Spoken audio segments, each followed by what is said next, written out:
Olá pessoal, sejam bem-vindos ao 5º episódio do Cavalcast, que é o podcast do Instituto Cavalcante de Andrologia. E hoje vamos falar sobre testosterona. Vamos tentar fazer uma abordagem geral e depois responder perguntas. Fiquem até o final, que as perguntas estão muito boas. Por vários temas. São perguntas que eu tiro do meu canal do YouTube, perguntas frequentes e que pode servir para você, tá? Então, e realmente a gente aborda uns assuntos que pouca gente fala aqui na rede, tá? Então vai ser bacana vocês ficarem até o final. Antes de começar o vídeo, eu vou pedir 3 coisas.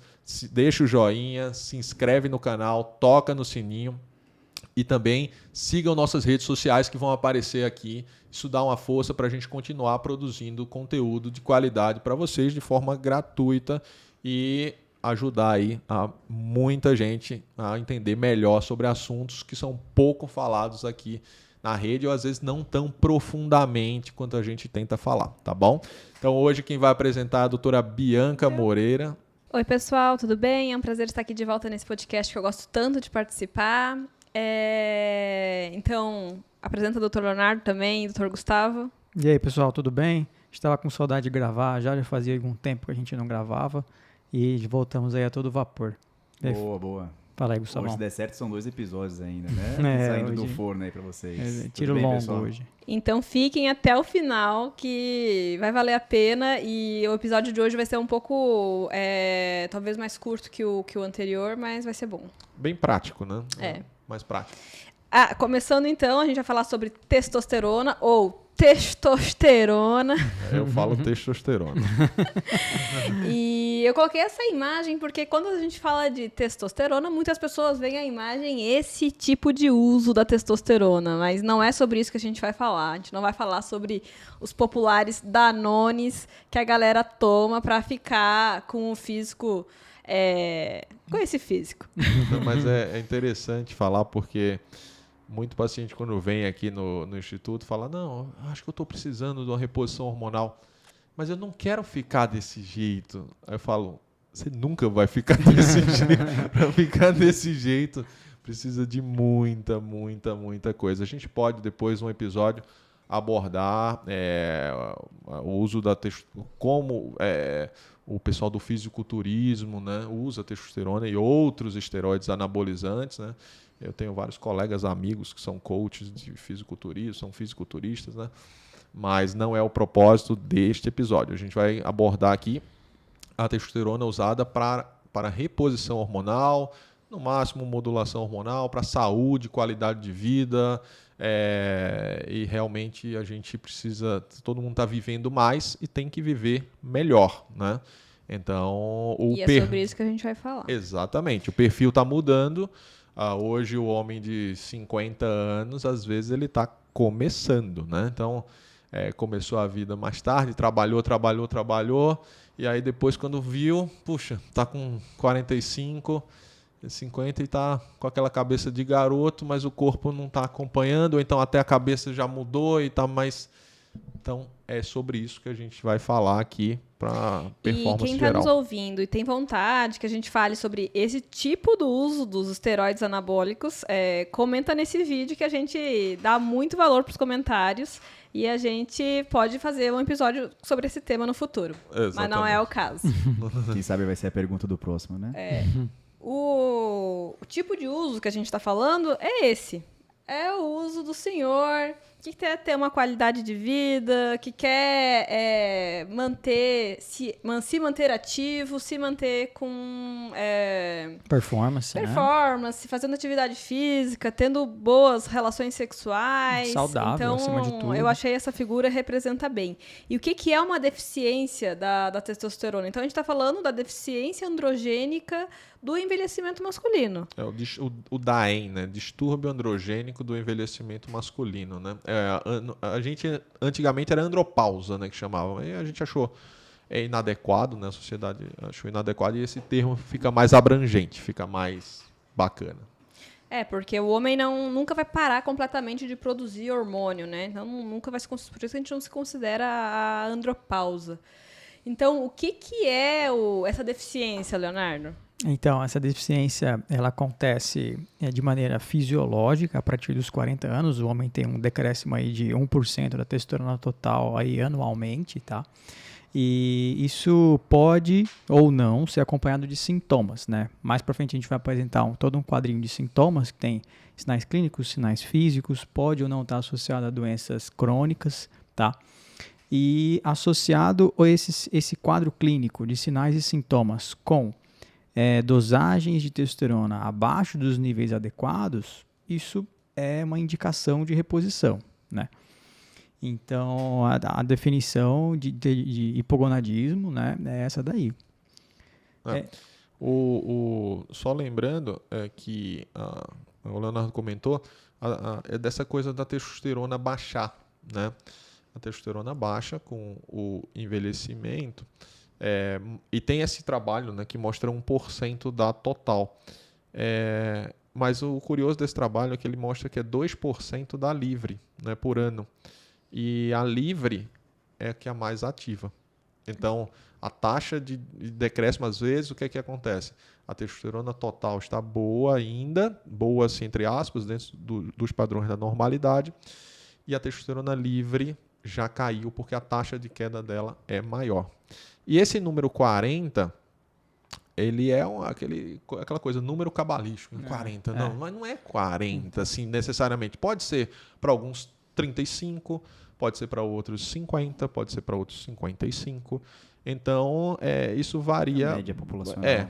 E eu costumo falar aqui com os pacientes que acham a gente começou a envelhecer com 40. Não, a gente começa a envelhecer ali com 23, 22, 24, né? Porque aí você fala, não, se for contar desse jeito, você começa a envelhecer desde a hora que nasce, né? Né? Fato. Mas não é. Porque aí você está desenvolvendo. Bebezinho, criança, está desenvolvendo. Adolescente, está desenvolvendo. Depois você chegou no seu ápice. Que é ali com 18, 19, 20, 21, 23. Chegou ali no ápice. Depois um pouco de... Um platô. Um platô e depois começa a dar uma ladeira abaixo, né? Que varia. Aí você pode descer essa ladeira freando, um freio de mão puxado, ou então acelerando, como alguns querem descer, né? Então, isso é interessante. E isso a gente vê no alto nível, né? Esportes de alto nível, a gente vê isso. Tipo, o cara com 17 é uma promessa, né? Na Olimpíada. 16, 17, poxa. O show dele vai ser ali com 23. Depois disso. Depois aí... Tá aposentando. Não, aí na outra ele vai ainda, mas já tá com mais maturidade, ele vai desempenhar melhor pela experiência que ele vai dar, mas não pela potência física mesmo do negócio, né? Então é bastante interessante, curioso falar desses números, né? De 40, tem gente que dá mais, dá 50, começa a decair mais com 50, com 60, então é bem variável. Mas foi bom o Leonardo ter mencionado nesse número, né? Eu acho que também vale a pena falar sobre o que é livre, né? Porque às vezes os pacientes não sabem, vêm falar só de testosterona. Sim. A testosterona ela se apresenta de algumas maneiras, né? No nosso organismo. Então, ele tem a testosterona total, acho que todo mundo conhece, né? E alguns pacientes também conhecem. Só que a gente tem a forma ligada a algumas proteínas, que elas são inativas, e a forma livre, que é a nossa testosterona bioativa. Então, não é só testosterona, né? Tem essa divisão aí para os pacientes entenderem. Ela é colhida no sangue, né? Então, se ela é colhida no sangue, ela viaja no sangue de 3 formas. É ligada a uma proteína chamada SHBG, ligada a outra proteína chamada albumina, né? E 2% geralmente da testosterona total ela é livre.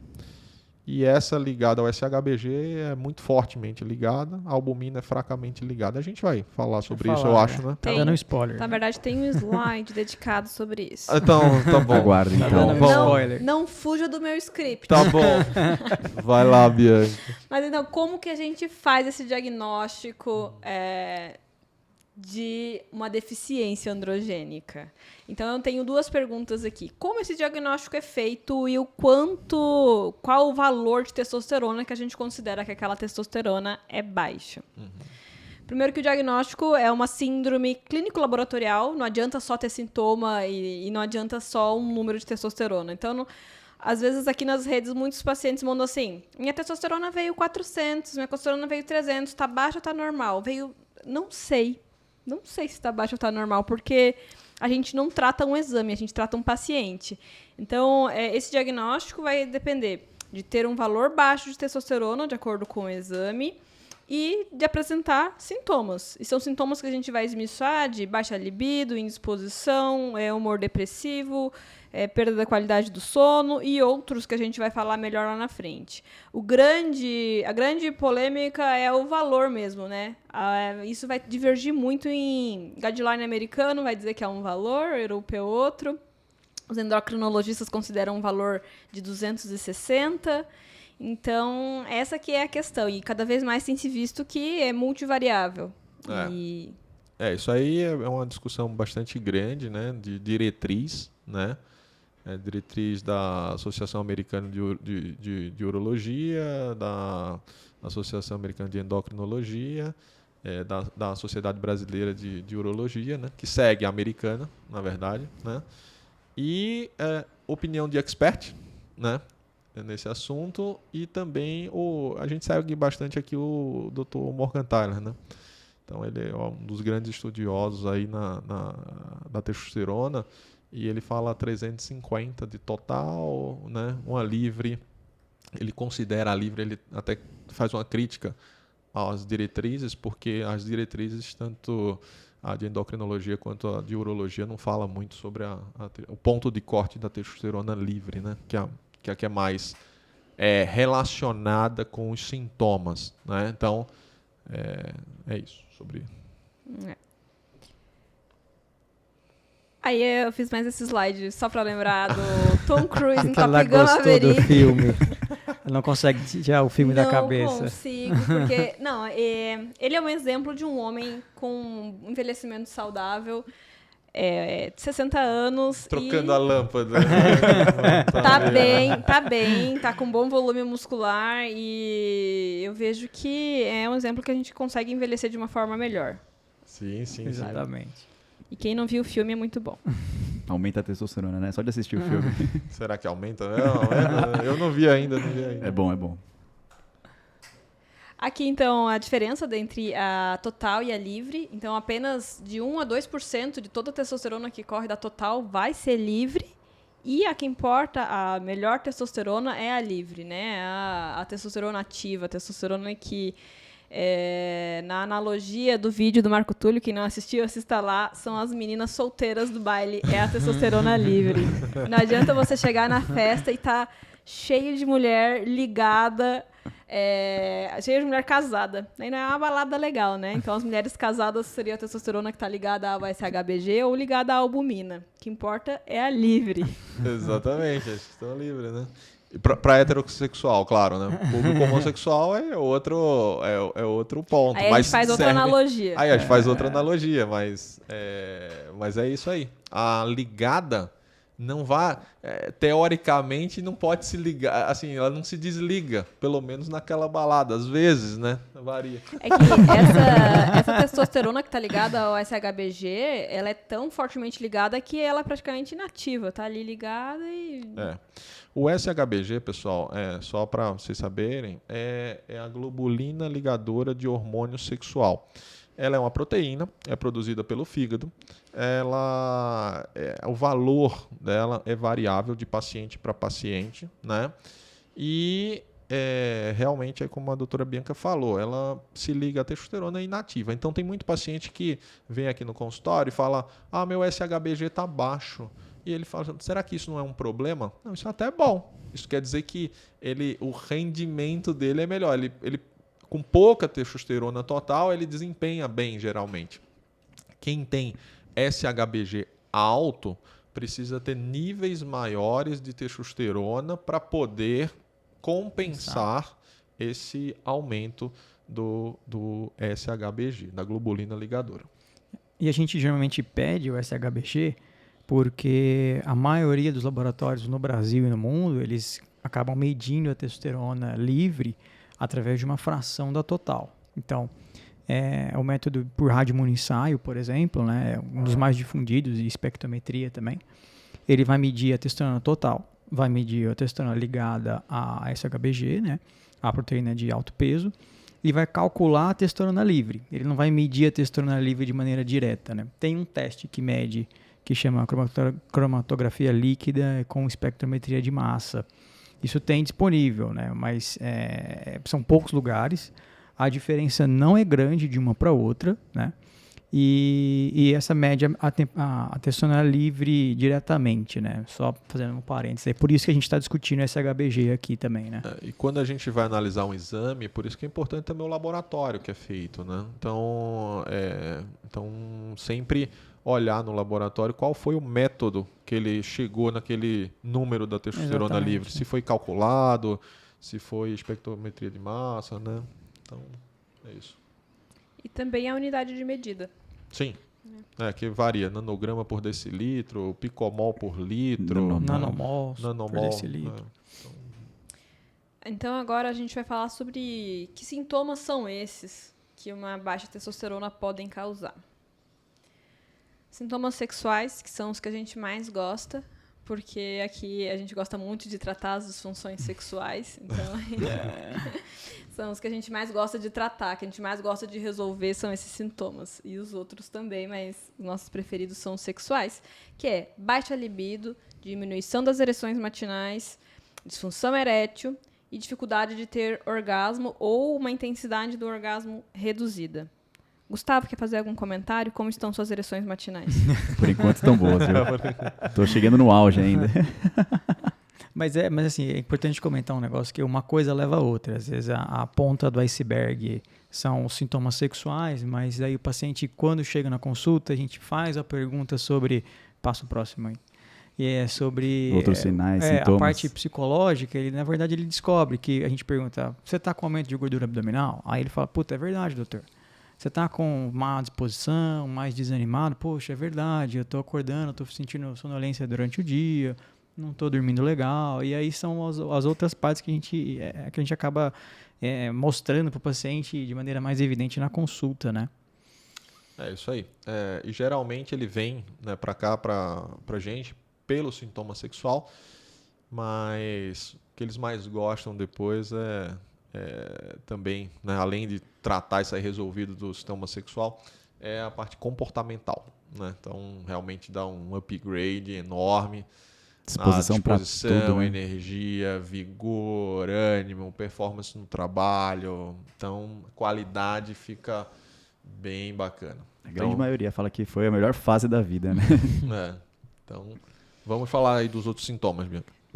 Eu tenho sintomas psicológicos, humor depressivo, fadiga, diminuição da vitalidade e comprometimento cognitivo, um prejuízo do raciocínio, prejuízo da memória, também são associados a uma baixa testosterona. Isso aqui também é importante. Tem muito paciente que vem aqui depois de ter passado no psiquiatra, ter tomado medicamento antidepressivo e não tinha resolvido o medicamento antidepressivo. Quando a gente vai ver, a testosterona dele está lá embaixo e só a reposição hormonal resolve todo o sintoma depressivo. Então, é impressionante. Então, é uma coisa que todo paciente que tem sintomas de depressão deve ter uma dosagem de testosterona, tanto a total, quanto o SHBG, quanto a livre, tá?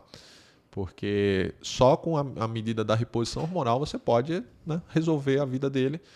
E ele, assim, não precisar tomar o antidepressivo, que é bom, é ótimo, tá, quando está bem indicado, mas tem todos os colaterais. Tá? A gente pode também fazer um podcast sobre isso, mas eu tenho um vídeo no YouTube sobre os efeitos colaterais do antidepressivo, né, na parte sexual. Mas a pergunta que eu quero fazer é, depressão diminui a testosterona? Essa pergunta é boa. É boa.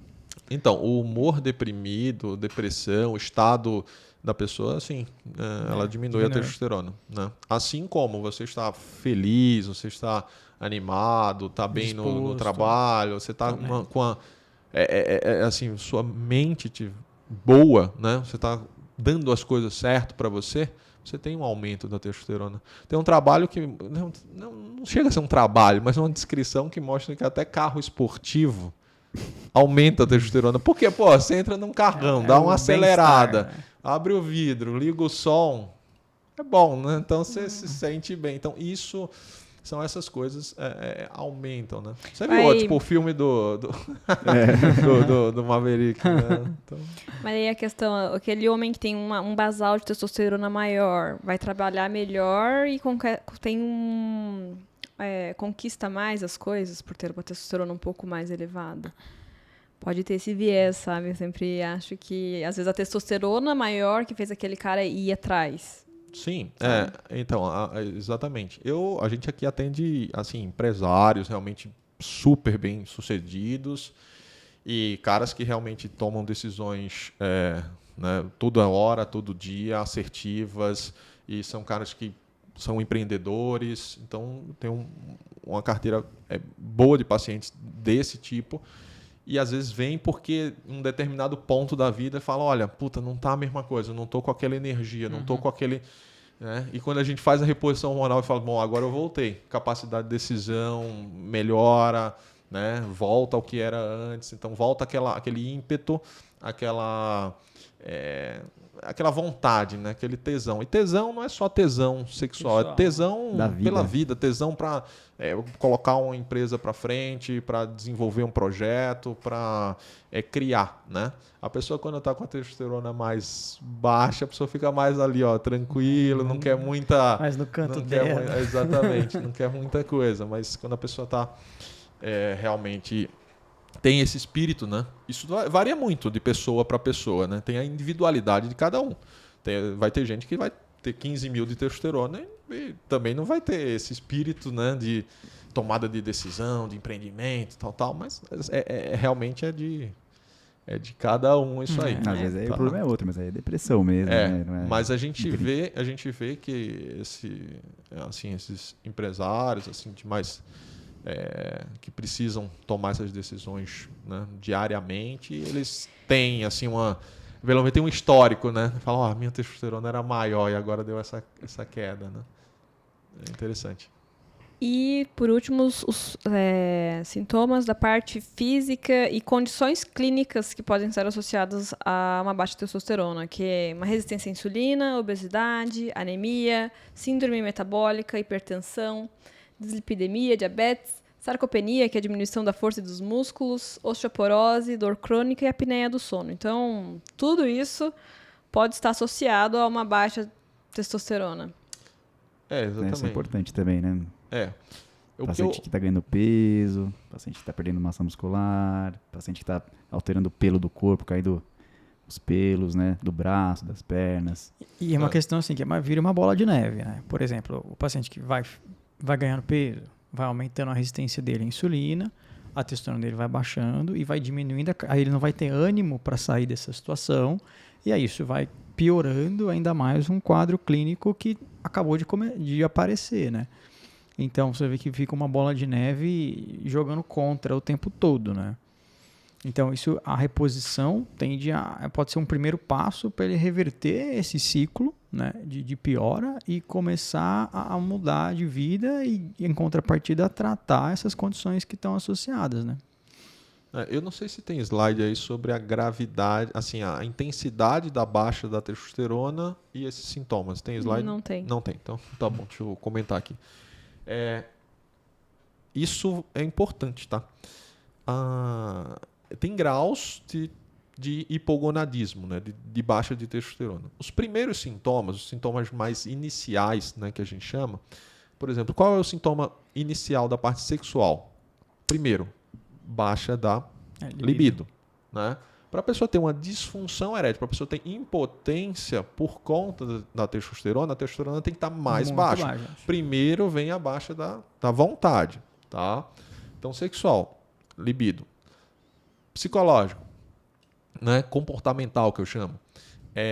Fadiga e indisposição. É um sintoma inicial. Tá? Fadiga e indisposição. Né? Cara, baixou ali a energia, o ânimo, o vigor. Né? E sintoma físico é aquele paciente que diminuiu um pouco assim, a recuperação muscular para um treino. Por exemplo, antes ele treinava jiu-jitsu e musculação, crossfit, o Gustavo aí treina crossfit, se recuperava. No outro dia ele treinava ok, mas agora não, treina um dia, 2 dias para recuperar. Para recuperar é ruim. Então isso aí já é um começo, né? Um sintoma mais inicial. Outro sintoma é a obesidade central, é aquela barriguinha. Então, acúmulo de gordura abdominal. Então, esse é um sintoma inicial físico, né? Os outros sintomas, assim, aí, de contrapartida, quais são os sintomas mais graves, né? Quais são os sintomas realmente que a testosterona está no pé, né? Quando o paciente chega a ter anemia, né? Quando chega a ter osteoporose, né? Por que mulher tem mais osteoporose do que o homem? Porque a testosterona em mulher é menor. Mas se o homem tiver com testosterona baixa, ele também vai ter osteoporose. Então, osteoporose também é realmente fraqueza extrema, né? Então, né? Queda de pelos no corpo. Então, se seu pelo... só a gente vê aqueles... aí realmente é mais senhor mesmo. Que perdeu pelo axilar, né? Perdeu pelo no peito, né? Rarefação, né? Então, isso aí é um sintoma já avançado. A testosterona vai estar perto de níveis de castração, né? E a dificuldade de ejaculação também já é bem avançado. Sim. Então tem essa coisa. O resto ali é no meio termo, né? Os outros sintomas ali são do meio termo, mas os mais leves e os mais graves são esses aí que a gente... E não precisa ter comentou. Todos também, né? Não precisa, exatamente. O consenso fala de 3, né? Você tem que ter pelo menos uns 3 sintomas, né? Isso aí já é suficiente, né? O grave também da parte psicológica é uma astenia mesmo, extrema, né? Então o paciente não tem, ali fica depressivo, astênico, não quer fazer nada. Então, isso aí já é um sintoma mais avançado. E a gente vê isso com níveis de testosterona ali perto de 100, né? 120, 150, ou abaixo até de 100. Então... Muito bem. Alguém quer fazer um resumo, então, agora? Sintomas de baixa testosterona. Quais são esses sintomas? Bom, eu vou deixar vocês fazerem, que eu falo isso pro paciente todo dia. Vamos deixar quem falar sobre isso? Cada um comenta um pouco aí, então. Não, é um corte, entendeu? É um corte? Então beleza. É um corte que tem que... Entendi. Você tá, porra, então beleza. Então vai. Jogo, cara. Então beleza, eu vou chamar a responsabilidade para mim, tá? Tá bom. Falou de corte? Sintoma de baixa testosterona. Primeiro, comportamental, físico e sexual. Comportamental. Fadiga, indisposição, cansaço excessivo, alteração na memória, na cognição, na capacidade de decisão, alteração no sono, né? O paciente fica mais ranzinza. Tem muita gente que fala, testosterona dá irritabilidade. Não, a irritabilidade é maior quando a testosterona fica baixa, tá?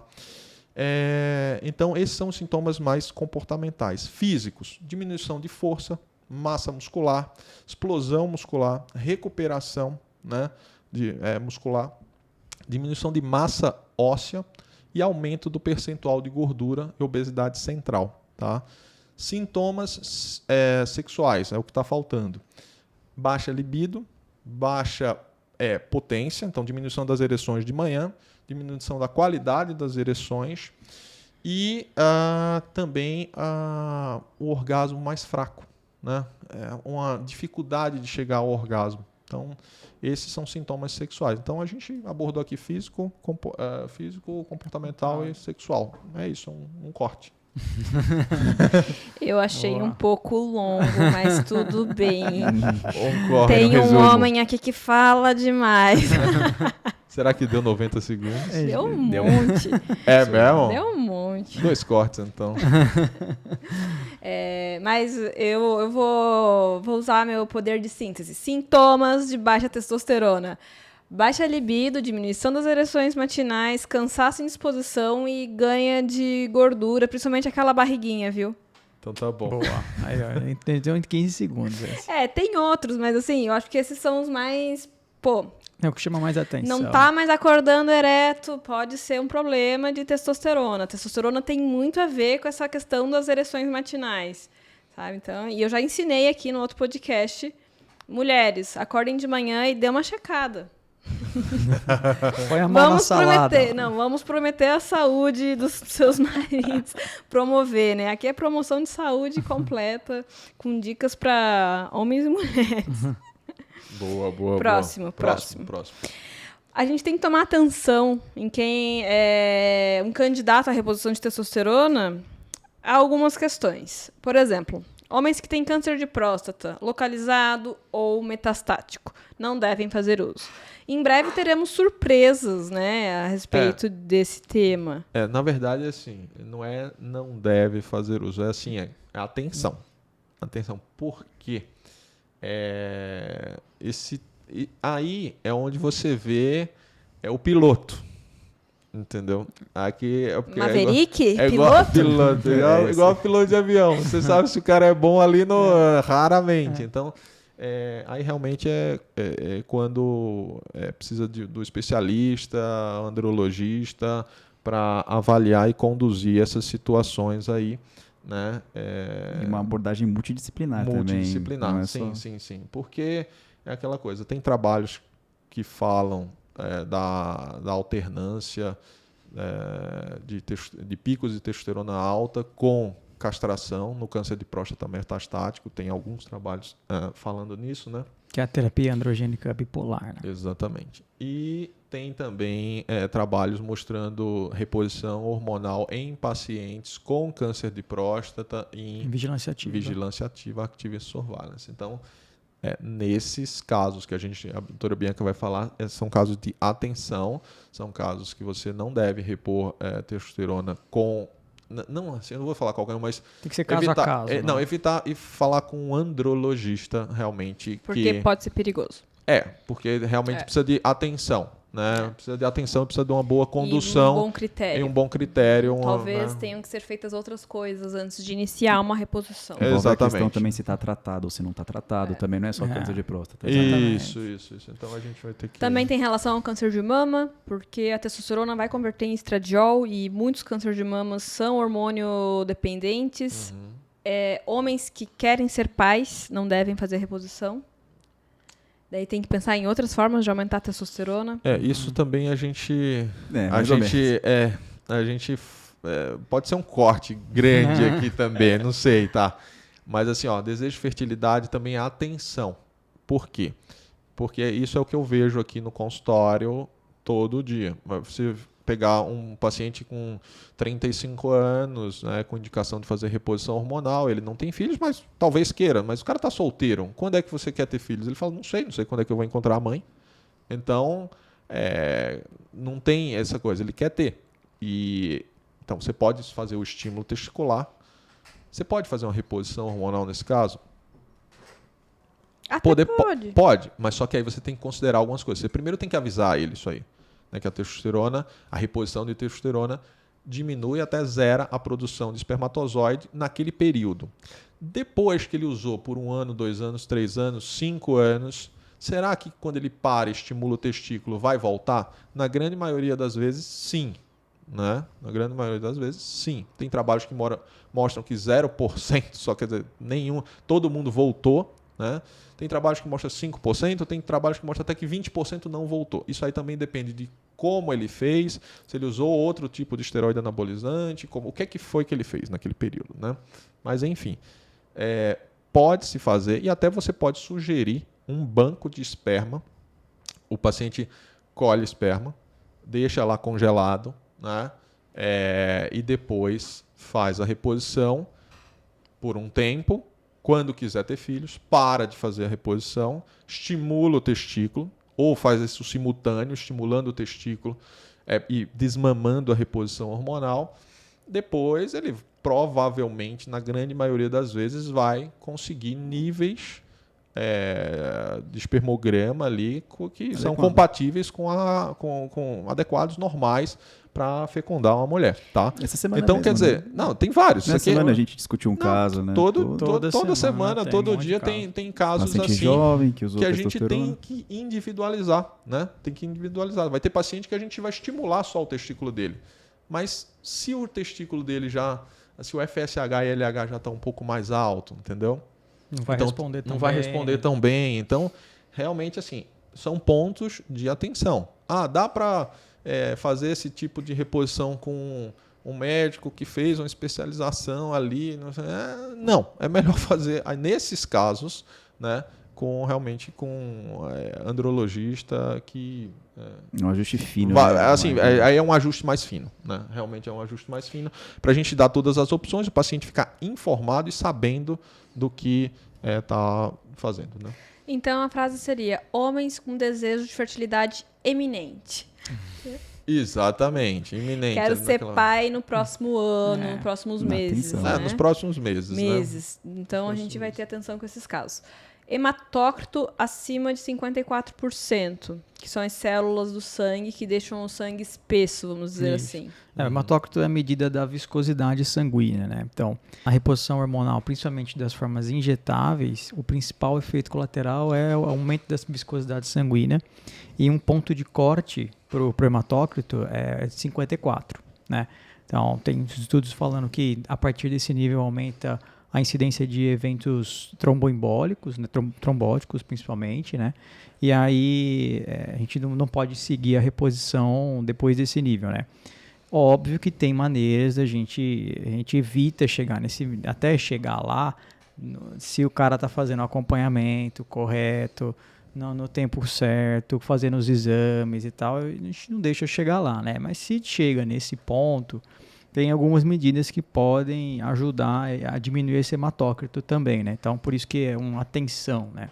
E tem paciente que nunca atinge mesmo repondo, né? Fazendo reposição de testosterona, e a gente vai acompanhando e não depende não atinge. da tendência do paciente. Tem paciente que tem tendência para engrossar o sangue, quer dizer, ele tem muito receptor androgênico na medula óssea, né? Na medula óssea, e isso vai fazer com que ele aumente a eritropoese, que é a produção de células vermelhas, e engrosse o sangue. Então varia e às vezes é difícil de controlar, e esse é o principal motivo que a gente fala para o paciente para fazer acompanhamento. Por quê? Se um indivíduo de 40, 50 anos diz: eu tenho pacientes aqui assim, eu falo para eles, olha, se você pegasse da sua cabeça, fosse fazer reposição hormonal por conta, igual a que o seu colega da academia faz, tomar uma deposteron por semana, uma deposteron a cada 10 dias, meia ampola semanal e tal, por conta, você ia se ferrar. Por quê?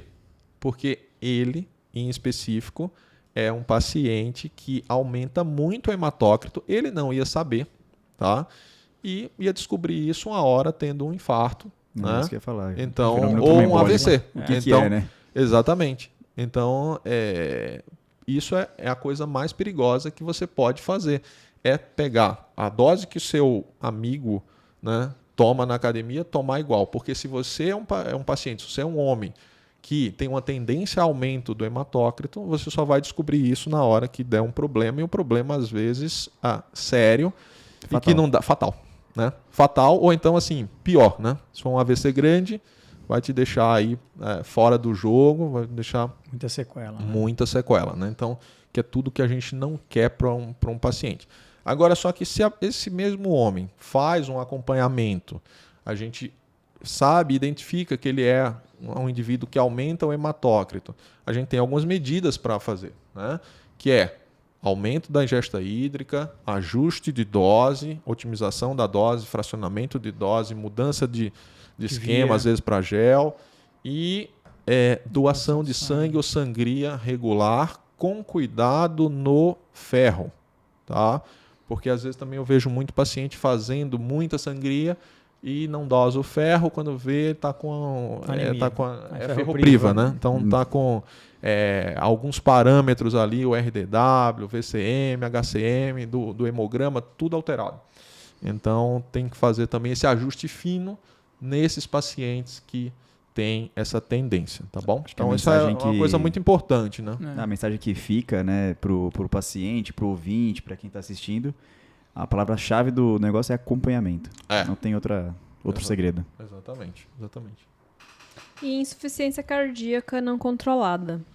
Isso também aí é multidisciplinar. A gente tem que ter um cardiologista junto, né, para conduzir esse paciente, tá sempre acompanhando aí em conjunto com o nosso colega cardiologista.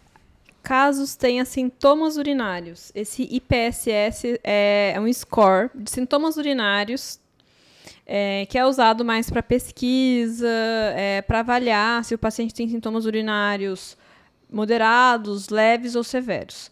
Quando já são acima de 19 sintomas urinários mais severos, a gente também tem que pensar bem antes de começar uma reposição, porque com a reposição vai haver um aumento da próstata e a próstata pode ainda piorar esses sintomas urinários. Então, é bom pensar, às vezes, em desobstruir, fazer um procedimento para esse paciente urinar melhor e aí sim começar uma reposição. Lembrando que tem muita relação tamanho de próstata com testosterona e com síndrome metabólica. Essas 3 coisas conversam. São 3 doenças que são muito comuns de você encontrar. 1 a cada 5 homens com hiperplasia prostática vai ter deficiência de testosterona. Acho que acaba aqui aquela pergunta, né, que todo mundo faz pra gente e a gente acho que tem que falar, né? Se essa reposição aumenta a próstata, dá câncer de próstata, né? Sempre a gente escuta essa pergunta. Tem algum slide sobre isso ou é para falar agora? É para falar agora e vai ter nas perguntas. Pode falar, mas vai ter nas perguntas sobre isso também. É uma questão de um paciente com hiperplasia? Então não, deixa pra falar. Não é com hiperplasia, é com câncer. São 2 coisas diferentes, com né? Câncer, sim. Vamos falar, tem a questão do câncer então, e tem a questão da hiperplasia. A gente vai abordar o câncer lá daqui a pouco. Daqui então, a pouco. Fiquem...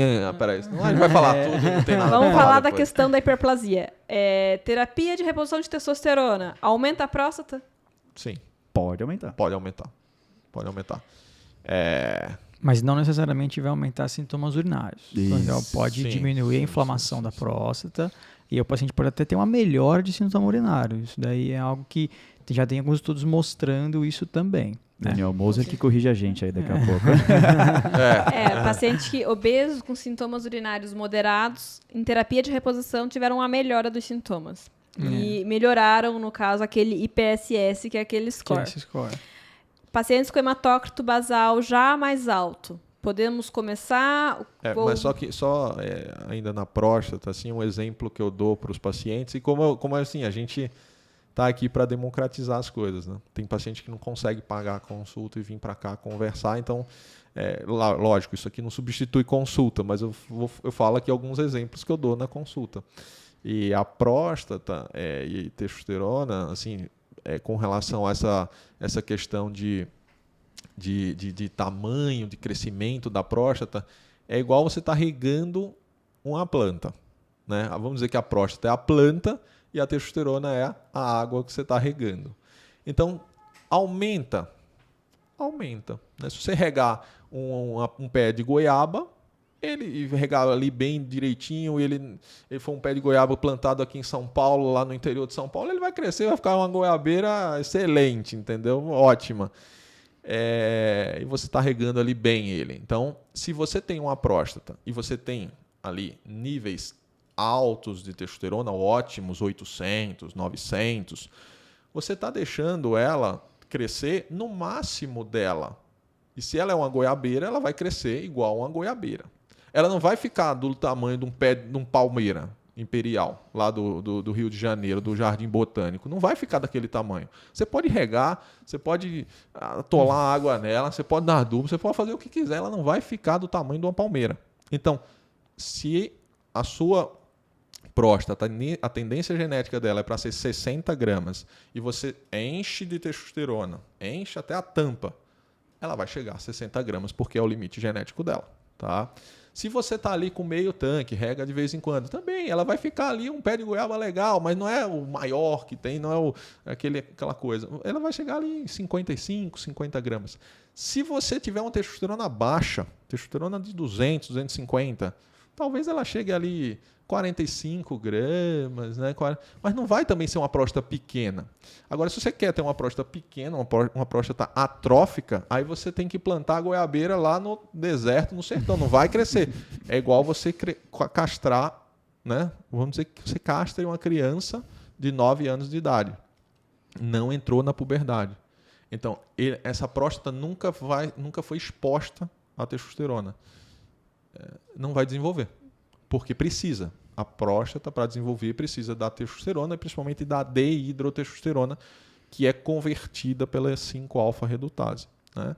Então, testosterona tem a ver com o tamanho de próstata, cresce até um limite, que é a teoria da saturação do Morgenthaler, né? E é isso, não é infinito. E é até um exemplo do Morgenthaler que ele fala, testosterona não é você jogar gasolina no fogo, né? Que aí é infinito, vai crescendo, vai crescendo, vai crescendo. É igual você realmente regar uma planta. Se a gente está falando de uma palmeira, agora se você tem uma próstata que se assemelha a uma palmeira, aí sim você rega ela vai virar uma próstata de 200 gramas. Mas se você não regar ela, se você tiver uma testosterona normal, ela vai continuar sendo uma palmeira, ela vai ser uma próstata de 150 gramas, 120 gramas também. Então, uma próstata grande, mesmo com a testosterona normal. Então, assim, e aqueles medicamentos, né, que é a finasterida, dutasterida, né, que inibem a 5-alfa-redutase, inibem a produção da dehidrotestosterona, elas diminuem até 25%, às vezes 30% do tamanho da próstata. Então, elas bloqueiam a testosterona mais ativa. Então, isso realmente é interessante da gente falar, né? Essa relação e essa coisa que o paciente tem com o tamanho da próstata. Então, a gente depois pode aprofundar. Eu tenho um vídeo sobre isso no YouTube. A gente pode depois fazer um podcast só sobre isso. Né? A gente aprofunda. É uma hora de conversa. Pacientes que já têm um hematócrito basal maior, 48, 50. Atenção, né? Isso aí, atenção. Atenção, a gente não contraindica. Não contraindica. Requer o acompanhamento mais de perto. Né? E histórico familiar de um tromboembolismo venoso? Isso aí também é outro assunto que a gente tem que acompanhar junto com o hematologista, né? Mas também não contraindica. Agora, separei muitas perguntas. Vamos lá. Eu acho que nessas perguntas vai ter muito conteúdo aí. E agora é a melhor parte, viu? Exatamente. E essas perguntas eu tirei do vídeo do Marco Túlio, do canal do Marco Túlio, sobre testosterona. Então vale a pena comentar. Continuem comentando e deixem seus comentários nesse vídeo também, que a gente pode comentar sobre isso nos próximos episódios. Vamos lá. Doutor, um prazer. Gosto muito de suas explicações. Tem me ajudado. Estou com o exame na mão, aguardando chegar a minha vez para fazer um retorno com o endocrinologista. Estou vendo que a minha testosterona total é de 535. E a livre deu 7,7. E SHBG é 58. Tenho 46 anos. Como você avalia minha testosterona? Deixando claro que isso aqui não substitui a sua consulta, viu? Principalmente. Eu nem tinha visto esse negócio, que ele tá com retorno marcado com o colega. Não posso me atravessar na frente dele, entendeu? Não pode ter dois chefes na mesma cozinha. Eu acho que a gente vai pular essa pergunta. Então, assim, ó, vá no seu médico e confia nele. Acho que vale a pena só comentar. Vale assim, a pena comentar. Eu não tinha visto aquele detalhe lá, que ele tá com retorno marcado. Sacanagem. Vale comentar que avaliar minha testosterona, pode avaliar no valor de referência do laboratório, é mais fácil, né, da gente ver. Mas o que vale a pena realmente na consulta com o endócrino ou com qualquer outro médico é quanto essa testosterona de 535 significa para você, né? Aquilo voltando no assunto. O que você tem de sintoma, né, associado a uma testosterona de 500. A gente vai avaliar a livre também, que está relacionada com sintomas, acho que é o que eu comentaria é o seguinte, que olhando a foto, que isso é uma foto. A foto você pode sair bonito ou feio, né? Você às vezes é bonito, sai feio, é feio, sai bonito. Depende do ângulo. É feio, sai mais feio. Hein? Cuidado com seus exemplos. Não, mas depende da hora, do momento, do dia, do seu, né, de tudo, dos planetas alinhados. Mas assim, o 535, ele está no meio. Assim, olhando só o número, tá? Isso, o ideal é realmente avaliar todos os sintomas. Julgando o número. 535, ele está na linha do meio. É como se fosse uma testosterona média. O SHBG, ele está um pouco mais alto. O que jogou a testosterona livre mais baixo. Então, se for colocar... a sua testosterona total está no meio, a sua livre está tendendo mais a uma testosterona baixa, né? Então, dependendo dos seus sintomas, e do julgamento do seu médico, do endocrinologista. Ele pode até fazer alguma coisa, um estímulo testicular, alguma coisa, ou não também, se ele julgar, porque 7.4, 7.7 também não é das piores testosteronas livres, né? A gente fala ali 7.4 de testosterona livre, abaixo disso é baixo, né? De 7.4 até 10 é uma zona cinzenta, acima de 10, 12 de testosterona livre é uma testosterona livre já melhor, né? Então é isso o meu comentário e espero que tenha tido um bom retorno e tenha atendido as suas expectativas com o colega endócrino. Foi há 4 semanas, provavelmente já foi seu retorno. Então... mas não tem a idade e a gente não é só o exame, né, que a gente vai avaliar. E como eu disse, isso é um exame só, isso é uma foto. Próximo. Um filme. Bom, vamos lá para a próxima pergunta, então. Há 2 meses atrás, o fator emocional pode interferir na produção de testosterona? Sei que boa alimentação, sono e atividade física ajudam. A gente já deu um spoiler disso no começo do podcast, né? Então, a resposta é sim, né? Pode interferir, né? O estado de estresse da pessoa, o bem-estar, a autoestima, tudo isso contribui tanto para uma queda quanto para um aumento de testosterona, né? E esse é o tripé, né, das medidas naturais de boa saúde e boa testosterona também, que é uma alimentação adequada, equilibrada, uma dieta mediterrânea, por exemplo, né? Rica em gorduras boas, né? Castanhas, essas coisas. Um sono bom, um sono adequado. A gente sabe que deprivação do sono e apneia do sono tem associado com testosterona baixa, né? Então, o paciente tem que ter um sono reparador para poder aprofundar o sono e ter uma secreção adequada de testosterona. E uma atividade física regular, né? E com constância. Isso também está associado a bons índices de testosterona e também contribui para o emagrecimento de pacientes com sobrepeso, obesidade, né? Então, é isso aí. Agora eu gostei da dieta mediterrânea, hein? Mas é verdade, meu. Tem que trazer nutricionista aqui também, gostei. né? Mas deixa eu só melhorar um pouquinho. Quer dizer, excelente, né? Tá excelente.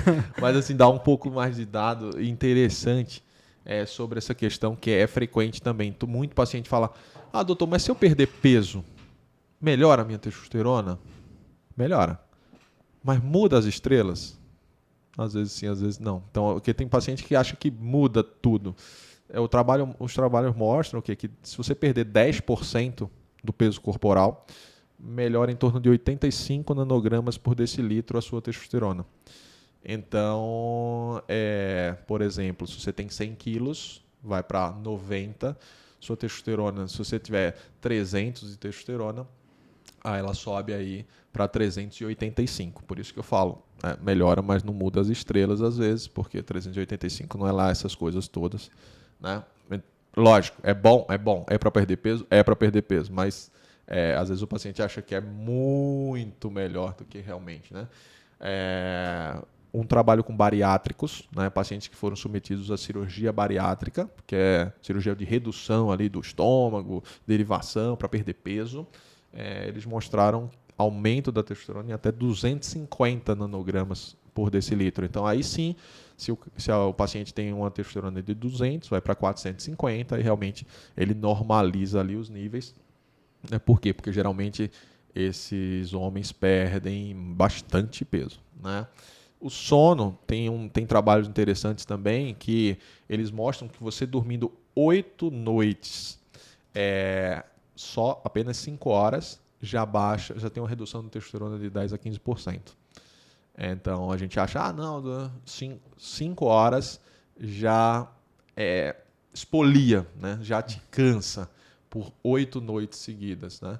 Você pode dormir 5 horas, uma hora ou outra, 2 noites, 3 noites, está muito apertado, beleza, mas vai ter uma hora que você compensa, dorme 7. Uma média de 6, né? O Arnold fala 6 horas. Você pode...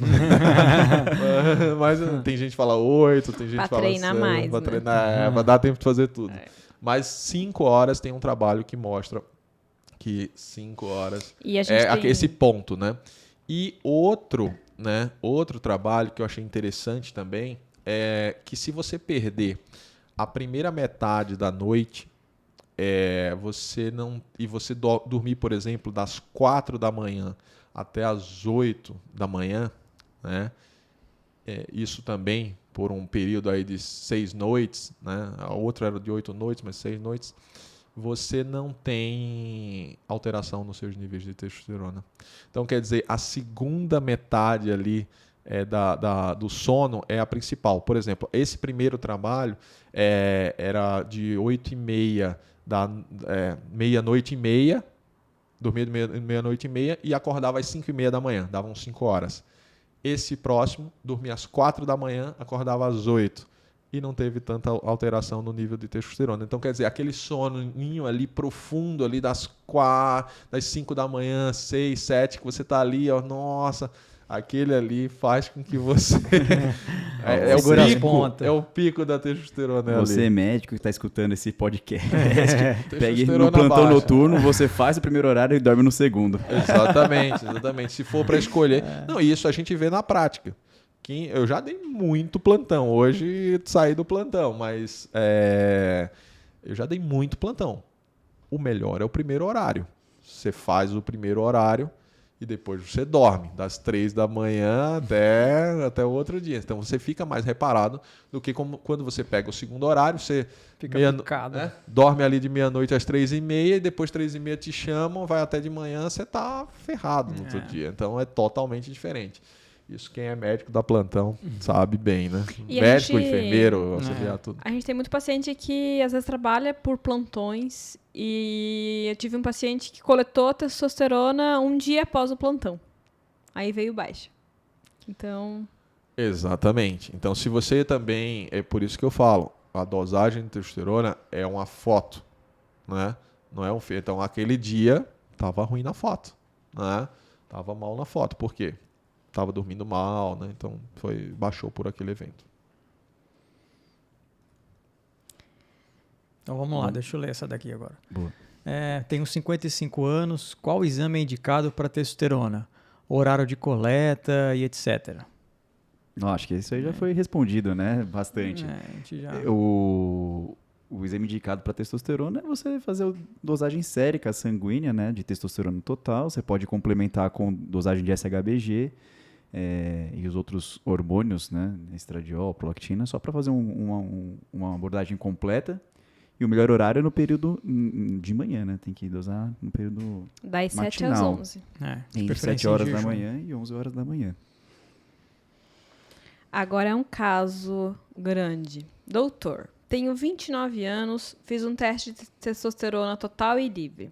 Total, 459. Livre, 10,76. SHBG, 26.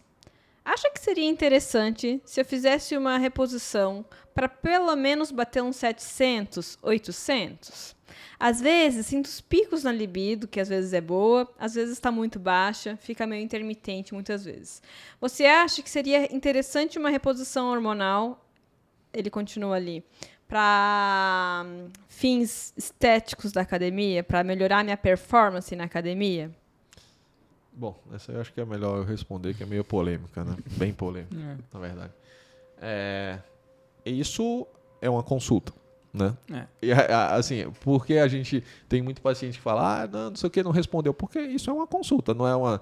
estou em dúvida se a testosterona é bom, é ruim, então isso é uma consulta porque é totalmente individual, está mostrando os exames do paciente. Então, realmente, essa a gente orienta passar em consulta com o andrologista, com o endocrinologista. Mas vamos responder aqui, tá?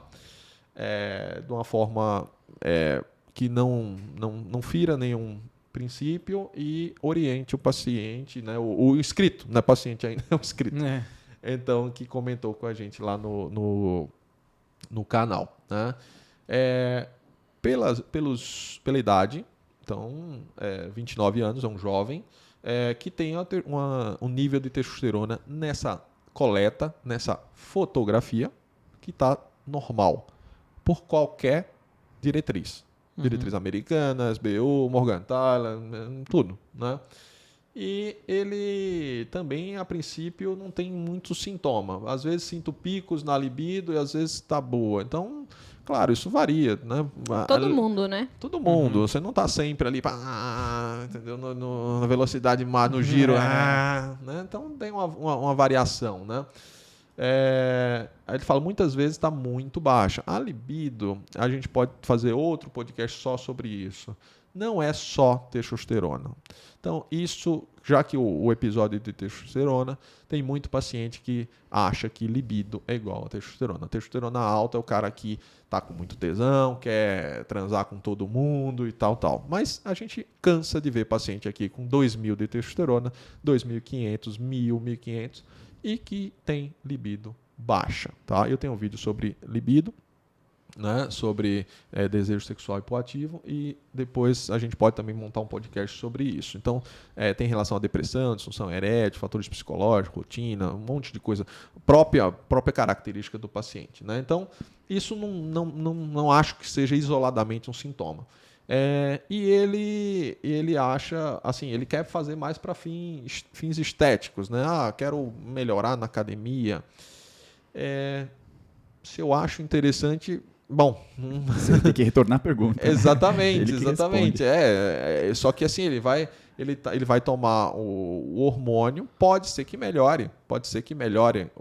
Ele vai de 450 para 900 e ele não consegue.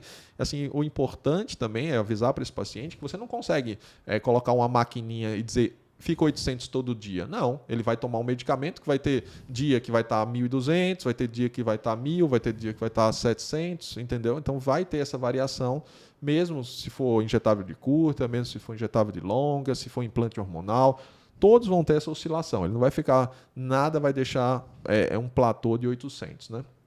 Pode ter uma média, uma mediana aí de 800, mas não de forma contínua. Então, assim... Vai melhorar? Pode melhorar a libido? Pode. Pode melhorar a resposta dele na academia? Pode. Né?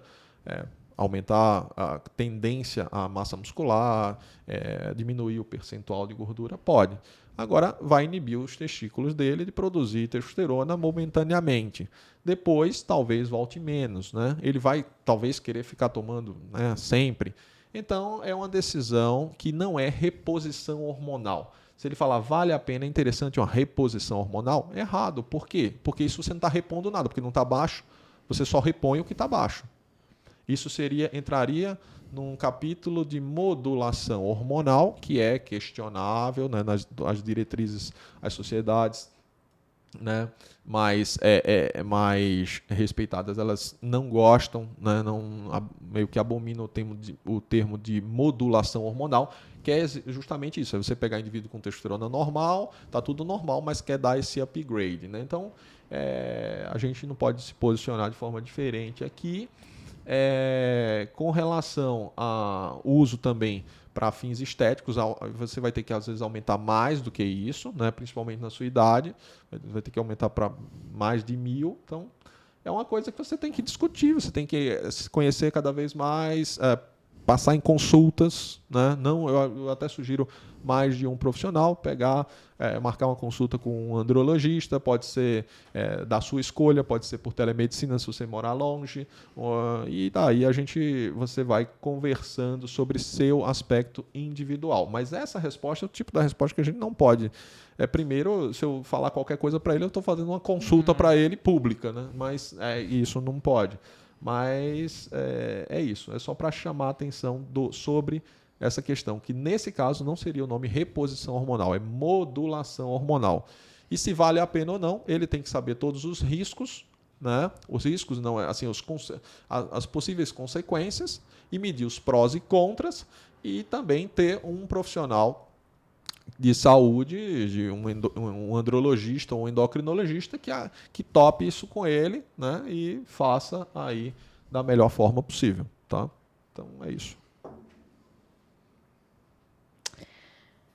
Já vi vários vídeos falando sobre testosterona, mas só encontrei falando como aumentá-la, nenhum falando como baixá-la. Talvez porque não seja possível baixá-la. A minha está em 1.600. Tenho 75 anos e nunca fiz reposição. Essa é boa. Essa é boa. Ele é o super-homem, Dr. Marco Túlio? É o super-homem. Essa é boa. Alguém quer comentar para não comentar todas? O Maverick fez essa pergunta aí. Vai, comenta aí alguém, depois eu falo. Não, eu vou falar aqui. Primeiro agradecer a ele que se inscreveu, que ativou o sininho, fez tudo aí. É verdade, é verdade. É importante. Vocês que estão assistindo até agora aqui, pelo amor de Deus, todo mundo ativa o sininho e se inscreve e dá o like. Então, assim, falando de novo, a gente está comentando aqui todas as vezes, é importante, nunca é demais reforçar. Isso aqui é uma foto, né? E a gente confiando no relato do paciente, né? Tá com 1.675 anos, não dá para falar que é impossível, né? É improvável, tá?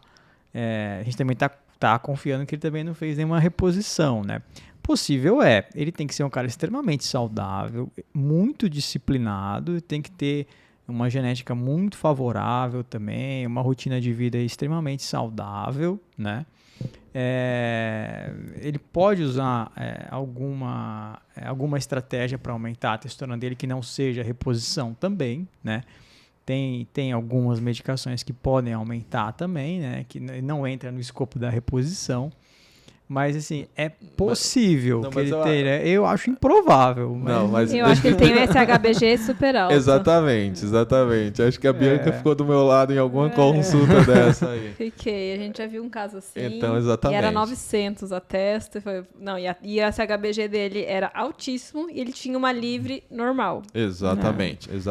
Então, toda vez que um paciente desse chega pra gente, e chega, tá? Não é comum. Não é comum, a gente olha logo o SHBG, porque o SHBG deve estar bem alto. E aí fica aquela, será que é o super-homem, é uma que o cara tá demais? Não, às vezes só o SHBG dele é muito alto, a testosterona livre dele geralmente está na faixa normal, e ele é um paciente que precisa ter realmente esses níveis, geralmente, se eu estou supondo que seja dessa forma, né? Então, mas sabe por que eu acho que eu tomei? Que ele não está falando o que está acontecendo? Por quê? Porque no exame, quando passa de 1.500, os caras colocam maior do que 1.500. Ele botou 1.610,60. Mas tem laboratório que vai. Não, mas tem laboratório que vai. Tem laboratório que vai para 2.000, 3.000, vê tudo. Inclusive, eu não gosto dos laboratórios que falam essa questão de mais de 1.500. Mais de 1.500 pode ser 1.600, pode ser 10.000, 10.000, 15.000, né? Então, não tem essa. Então, laboratório que coloca mais de 1.500, eu sugiro o paciente a repetir em outro, tá? Então, é isso. Eu acho que pode ter, eu já vi paciente com esses níveis. Realmente o dele está mais do que os outros, né? Já vi 1.400, 1.500. E assim, 75, 80 anos e não fazia muita coisa não, viu? Não comia brócolis com batata doce, semente de abóbora, não. Eu comia tudo, comia os torresmos, tomava uma cerveja e realmente é da pessoa mesmo. Mas o SHBG está alto, a testosterona livre dele, aí sim eu meio que quase aposto que esteja nos níveis normais. Se não tiver... É um paciente também que a gente pode investigar alguns tumores produtores de testosterona. É isso que eu ia comentar. Que eles podem estar situados ou na adrenal, geralmente, né? A adrenal, ela em geral é responsável por 5% da produção androgênica do homem, né? 95% é do testículo. E testicular. Então, mas nesse caso, a minha primeira hipótese seria realmente a fisiologia dele. Segunda hipótese, alguma neoplasia da adrenal. Né? E como baixar? Ganhe peso. Fique obeso. Não. Como baixar é dormir pouco, ganhe peso. Faça tudo errado. Exatamente. Muito estresse, um monte de boleto chegando. Case com uma pessoa chata. Pega o último horário do plantão. Exatamente. Então... Agora eu vou ser cancelada porque falei. Case com uma pessoa chata. Não sou contra o casamento, viu? Beleza, vamos lá. Na minha família, praticamente quase todos os homens, meus tios, avós e meu pai tiveram câncer de próstata. Estou na academia e estava pensando em usar uma testosterona injetável, mas estou com medo, pois já tem muitos casos de câncer de próstata na minha família. O uso de testosterona pode causar o câncer ou aumentar o risco? Sensacional. Respondam e depois eu respondo. Complementa. A gente já falou isso anteriormente, né? E cortaram, e agora chegou, acho que é a hora, né? Os pacientes chegam e perguntam se testosterona injetável, se reposição aumenta o risco de câncer de próstata, né? Se causa, né, câncer de próstata. A resposta mais correta para isso é não causa câncer de próstata, né? Paciente que vai ter câncer de próstata vai ter independente da reposição hormonal ou não, né? Às vezes é uma doença que está lá latente, né? Aí a gente começa a reposição hormonal com testosterona e aquilo desenvolve, mas invariavelmente o paciente ia desenvolver isso ao longo da vida. Então, acho que a resposta mais correta vai ser essa. Assim, deixa eu complementar também aqui. Seguinte, se ele perguntar, o uso da testosterona pode causar câncer de próstata, a diretriz fala não, tá? Então, não vai causar, não vai fazer com que você que não tem câncer de próstata transforme uma célula saudável da próstata em uma célula cancerígena e isso prolifere, aumente e tal. Então, isso está na diretriz. Então, agora, veja só. Os tios, o avô e o pai tiveram câncer de próstata. Veja que curioso. Provavelmente o tio dele, o avô, ali está a avó, né? Mas é avô, né? O avô e o pai não fizeram reposição hormonal. Eles não fizeram reposição hormonal e tiveram câncer de próstata, entendeu? Então, isso já também fala, assim, dá um ponto para o que eu estou falando, que a testosterona não causa o câncer de próstata. Agora, um detalhe importante, que aí realmente é um acréscimo, né, que pouca gente sabe, é que na diretriz ele fala que para pacientes que têm uma história de câncer de próstata na família forte, você tem que falar para ele que a gente não tem evidência científica forte que não vá... que a reposição de testosterona, que o uso da testosterona não aumente a chance dele, não aumente o risco dele a câncer de próstata. Isso é o que fala na diretriz, que o paciente com esse histórico deve ser avisado quando, e você tem que ponderar, né, quando for o caso de fazer uma reposição hormonal. Tá? Qual a consideração? E lembra que diretriz, ele só coloca lá na diretriz o que está realmente mais estabelecido, os trabalhos melhores, não é trabalho pequenininho. Então, trabalhos realmente que deem a gente uma evidência. Né? Então, a gente não tem evidência para você que tem esse tipo de histórico. Mas para paciente que não tem histórico, não causa câncer de próstata. Agora, qual a minha opinião, né, sobre isso? Porque aí foge da diretriz, né? Então vou só falar aqui. O que acontece? O pai dele teve, o tio dele teve, o avô dele teve, né? Então a chance dele ter é muito alta, tá? A chance dele ter é muito alta. O que é que aumenta o risco de câncer de próstata? Coisas que a pessoa muda e coisas que a pessoa não muda. O que é que a pessoa muda? Obesidade, aumenta o risco de câncer de próstata. Ingesta de carne vermelha, aumenta o risco de câncer de próstata. Dislipidemia, tá? Cigarro, né? Então, tudo isso aumenta risco de câncer de próstata e a pessoa pode mudar. O que é que a pessoa não muda? Raça. Então, afrodescendente aumenta risco de câncer de próstata. Idade, você não muda a idade, não consegue voltar. E histórico familiar. Então, ele tem um histórico familiar forte. Será que fazendo a reposição hormonal, isso não vai... o que é que acontece? Ele fala, não, mas meu pai teve com 60, meu tio com 58, tal. O cara ali com 45 fez a reposição hormonal e, pum, com 48, né, descobriu. Quer dizer, ele teve mais cedo. O que é que acontece? A reposição hormonal, o nível de testosterona mais alto, faz com que o PSA se torne mais sensível a qualquer coisa. Se a próstata inflama, se a próstata aumenta, o PSA ele fica um pouco mais sensível. Então, o paciente ele pode ter o câncer de próstata, porque ele ia ter de qualquer forma, né, fazendo ou não fazendo a reposição hormonal. Só que a detecção desse câncer de próstata é feita mais precoce, porque os níveis de PSA sobem mais rápido. Esse paciente provavelmente vai ser diagnosticado com um câncer em estágio mais inicial e ele pode ser realmente tratado de uma forma melhor, de uma forma mais inicial e mais curativa. Então, esse aqui é o ponto importante dessa discussão. Paciente que tem testosterona baixa, em geral, é diagnosticado de forma mais tardia e com câncer mais agressivo. Então, é uma ponderação que tem na diretriz. Se o paciente tem indicação de fazer reposição hormonal, eu não contraindico por conta desse histórico. O tio dele teve, o avô dele teve, o pai dele teve, provavelmente não fizeram reposição. Então, não é a testosterona que vai fazer com que ele tenha câncer de próstata ou não, tá? Então, realmente é uma...